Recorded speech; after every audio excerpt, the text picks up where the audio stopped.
Doon ko napatunayan na hindi pala talaga ako naging hiyang sa product na yon.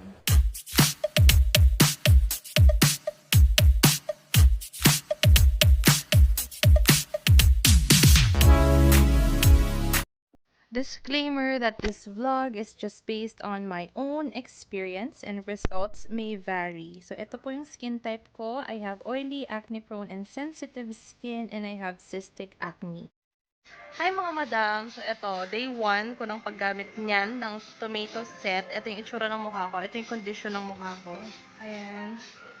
Super tagtad ng pimples. Active pimple siya kasi mag-mens na rin ako niyan. Ayan. And this is day 2 ng rejuvenating set. Kitang-kita nyo naman, kinabukasan lang ay meron ng peeling na naganap, lalo na sa chin area. Ayan.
Ito pa rin yung result ng tomato set. Hindi nawala yung pimples ko. Nandyan pa rin siya.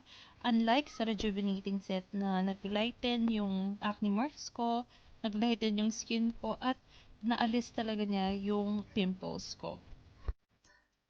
Hi! Thank you for watching mga madam. Thank you for staying sa aking vlog. Kung umabot ka dito, might as well give it a thumbs up kung naging informative ang vlog or kung nagustuhan mo, and don't forget to subscribe. Dahil pareho ko na silang nagamit, mas mabibigyan ko kayo ng detailed comparison or mas mabibigyan ko kayo ng recommendation kung ano ba yung dapat nyong itry or dapat nyong gamitin. So una, tanongin niyo yung sarili nyo, ano ba yung skin type nyo? Kung ang skin type mo ay yung super oily, acne prone, or basta or madaming pimple marks, ang i-recommend ko talaga ay yung Brilliant Rejuvenating Set. Pero kung okay naman yung face nyo, gusto nyo lang magkaroon ng extra glow yung mukha nyo, gusto nyo na lang ma-maintain yung freshness ng face nyo, at kung super sensitive ng skin nyo, doon ako sa tomato set.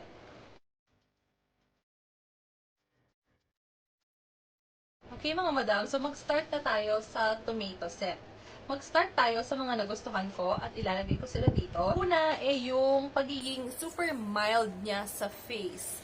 So kung sensitive ang face mo, this one is for you. Kasi nga, wala siyang masyadong harsh na chemical.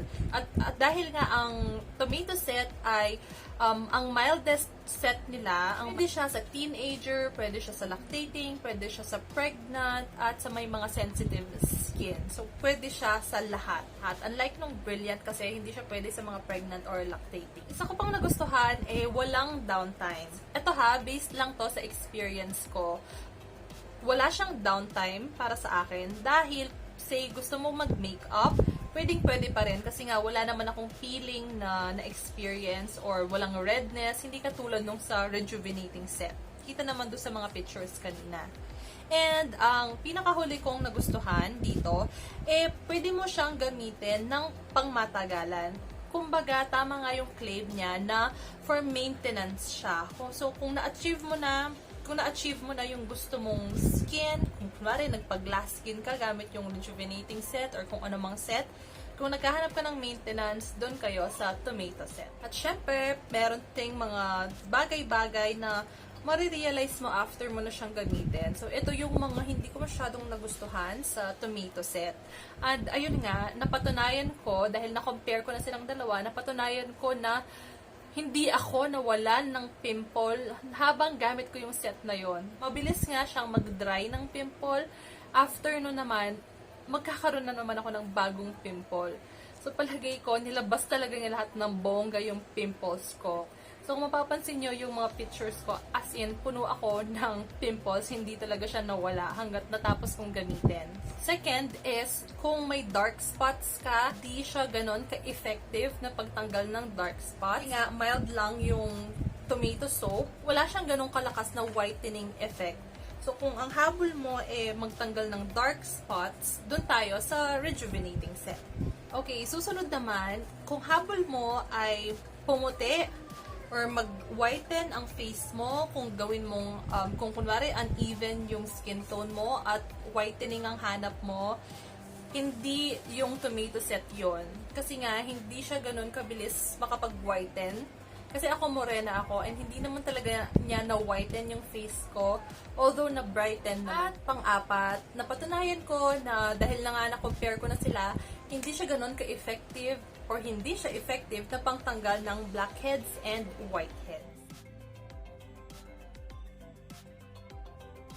Okay, doon naman tayo sa rejuvenating set. Ang mga nagustuhan ko sa rejuvenating set, kung meron kang pimple marks, maaalis talaga niya, lalo na doon sa Kojic soap nila and doon sa cream. Kasi nga, meron siyang matindi yung peeling effect niya. At doon naman tayo sa part na exfoliating siya. Kung ang target mo ay mag-exfoliate talaga ng mga dead skin cells, pasok na pasok itong rejuvenating set. Matindihan yung chemical na nasa rejuvenating set.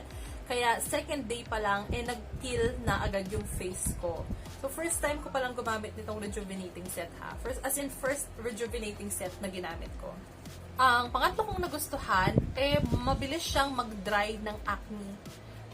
Compared do sa tomato set. Yung tomato set kasi, akala ko, mabilis nang mag-dry yung acne or yung pimple ko doon. Mas mabilis makapagpatuyo ng pimple itong Rejuve set nila. At ang panghuli, ayun nga, katulad ng sinabi ko kanina, kung may acne scars ka, or uneven skin tone, at may whiteheads or blackheads ka, naaalis niya. Kasi doon pa lang sa pag-exfoliate ng face, sa pagpipil, parang nare-renew na talaga niya yung face mo. Kaya nga dapat, kapag nag-a-apply ng cream, super konti lang dahil sobrang matapang siya. At mga madam, syempre, ito naman yung mga hindi ko masyadong nagustuhan. Una, yung sobrang tapang niya. Madam, super tapang, as in, second day pa lang, grabe na yung peeling ng face ko. Or napakanipis lang ng pag-a-apply ko ng cream. Kaya, super tapang niya, and yung toner pa lang, amoy pa lang ng toner, parang alcohol na talaga yung nilalagay mo sa face mo. So, kung sensitive ang face mo, or lagi kang nagbibilad sa araw, the Rejuve set is not for you, dahil masisira lalo talaga yung balat mo. Pangalawang hindi ko masyadong nagustuhan ay yung downtime, kasi sobrang tagal ng downtime. From second day hanggang last day yata ng paggamit ko ng rejuvenating set, ayun, meron akong redness, merong peeling, tapos ang kati-kati niya sa face. Sobrang kati niya, hindi mo maiiwasan na kahit tulog ka, nakakamot mo pala. Tapos pagising ko, mayroon na akong mga sugat-sugat, which is mabilis namang maalis, kaya tiis ganda talaga. Kailangan namang mag-makeup. Hindi ka talaga makakapag-makeup ng maayos dahil nga sa peeling and redness na maibibigay niya. Kaya dapat extra sunblock talaga yung gamitin. And ayun nga, hindi siya for sensitive skin dahil grabe, ikakasira talaga ng face mo. Mahapdi siya, masakit siya. Kapag nagbilad ka sa araw ng kahit ilang minuto lang, talagang feeling mo masusunog yung mukha mo. Ganon yung nangyari sa akin. Kaya kung gusto niyo makita yung mas detailed na nangyari sa akin nung paggamit ko ng Rejuve, you can check the other vlog that I made. Pero worth it naman siya. Is ganda lang talaga. Next naman na hindi ko masyadong nagustuhan sa kanya ay yung whitening effect niya. Kasi sobra yung whitening effect niya para sa katulad kong morena. Lalo na yung Kojic soap niya. Hindi ko na siya masyadong tinuloy gamitin. Kasi humihiwalay na talaga yung kulay ng mukha ko sa kulay ng katawan ko. So parang ako nagiging crinkles talaga. Kaya lang, dahil nga part siya ng set at hindi pa ako nakakahanap ng alternative para do sa Kojic, kailangan ko siyang gamitin. Pero kapag nasa pictures, as in makita mo na hiwalay talaga yung itsura ng, yung kulay ng mukha ko sa leeg ko. And yun na, yun yung masasabi ko about it. Talagang tiis ganda. After 1 month ko ng paggamit, hindi naman ako tinubuan ng malalang pimples. Nilabas niya yung mga pimples ko, pero mabilis mag-dry. And ayun, nakaka-glass skin talaga siya. Kaso, in my case kasi, meron akong mga butas-butas sa face dahil nga maaga akong nagka-pimples. And kinukut-kut ko kasi talaga siya nung medyo bata-bata pa ako. Kaya ayun, yung mga acne scars ko, nandyan pa rin. Pero na-brighten talaga niya yung face ko. At malaki talaga yung improvement. At magpapakita ko ng mga previous vlogs ko na makikita nyo talaga yung face ko dati compared sa ngayon. So, sobrang sulit talaga siya. Okay, so that's it mga madam. Thank you for watching. If you have questions or suggestions, kung may violent reaction kayo, comment nyo lang.